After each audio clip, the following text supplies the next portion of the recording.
why is the process of writing so helpful for the internal struggle that we might be going through? What is it about putting it down on paper? I'll share my experience if we get there, but I'm curious why you think the act of writing does it. Yeah, I have two theories. Number one is there's a disconnect, an inherent disconnect between the way that we think about things and the embodied, the way that we move through the world. Mm. So there's a word for it. It's called cognitive dissonance. Yeah. Okay, so you have cognitive dissonance. You think you're a really kind person, but then you don't. You're not witnessing yourself in certain situations where you make choices that just are not kind. But you think you're a kind person because you know your own intentions and you know that you would never maliciously hurt anybody. And so there's this disconnect between the way you think, what you believe, how you see the world, your worldview, and then your embodied way of being. And I think that writing is an amazing way to close that gap. This is kind of the second reason I think. One of the reasons I think it closes that gap is because it gives us a way to see ourselves more clearly.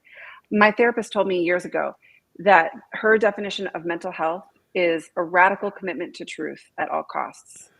And to me, writing gives us an opportunity to connect in with truth. Like I'll give a writer an assignment to say something like, to make a list, like 10 things that are true for me today. And Wow. you'd be shocked when you pick up the pen and put it to paper, what you see yourself say that you do know it somewhere deep down, but you're not connected to it. Like, I'm exhausted, Yep. or I need a break, or I'm unhappy in my marriage, or like stuff that you're just like, somewhere deep down, I do know that, but I'm living my life disconnected from that knowing.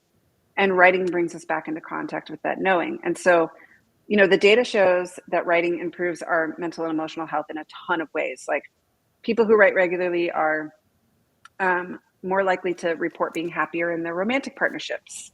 People who write regularly are physically healthier. They visit the doctor 50% less often for upper respiratory infections and flu. People who write regularly, like addicts who write during their recovery, are more likely to stay in recovery than addicts who don't. Wow. Cancer patients who write through chemo respond better to chemo treatments than those who don't journal their way through the process. So the data shows us that writing is an incredible tool for our mental and emotional health. The data doesn't show us why, but my prediction of why is because it connects us into what is true.